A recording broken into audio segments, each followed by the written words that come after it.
Nice looking ball in, Piru! And it's nodded in from close range.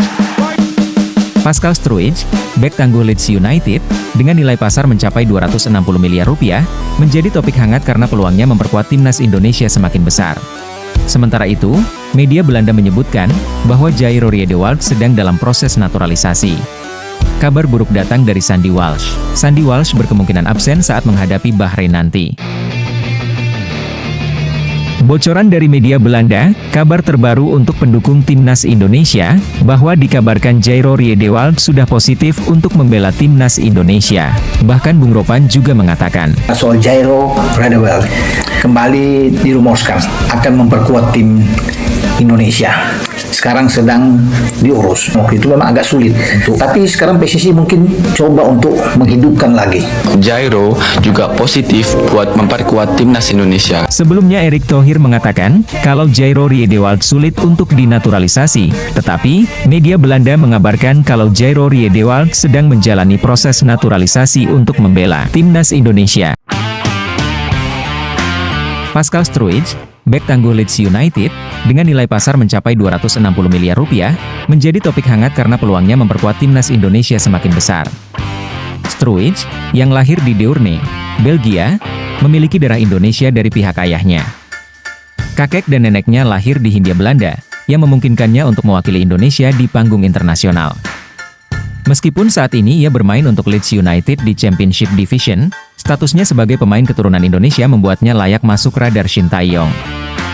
Pemain berusia 25 tahun ini dikenal sebagai bek tengah dengan kaki kiri, namun ia juga mahir bermain sebagai gelandang bertahan.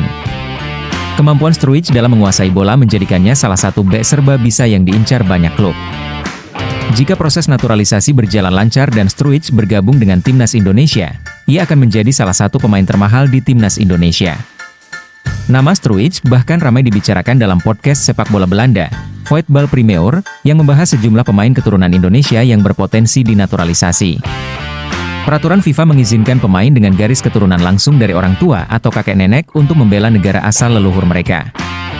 Dalam sebuah wawancara, Struijk menyatakan, "Ya, kakek dan nenek saya berasal dari Hindia Belanda.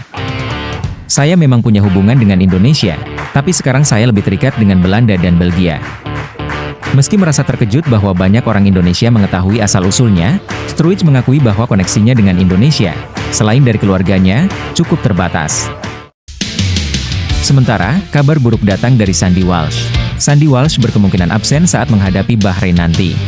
Saat menghadapi Australia, hingga saat ini cederanya belum sembuh total. Dia membagikan hasil MRI di stories Instagramnya yang eksklusif. Ia mengaku cedera yang dialami tidak parah, tapi juga tidak ringan. Sandy Walsh menilai, dua hasil imbang saat melawan Arab Saudi dan Australia adalah kerja keras para pemain. Tetapi, Sandy Walsh mengaku sempat jengkel, karena ada pihak-pihak yang membedakan pemain lokal dan naturalisasi. Menurutnya, narasi tersebut sungguh tidak masuk akal. Semua pemain timnas Indonesia bersatu tanpa ada perpecahan. Dia pun bercerita, sejatinya para pemain saling dukung satu sama lain dan terus meningkatkan kekompakannya. Sejujurnya, saya pikir waktu sebelum Piala Asia ada beberapa komentar katakanlah tentang pemain diaspora dengan pemain lokal dan itu rasanya bukan menyakitkan, tapi di satu sisi frustasi mendengarnya. Karena timnya sendiri tidak seperti itu, kata Walsh, dikutip dari kanal YouTube Milsport.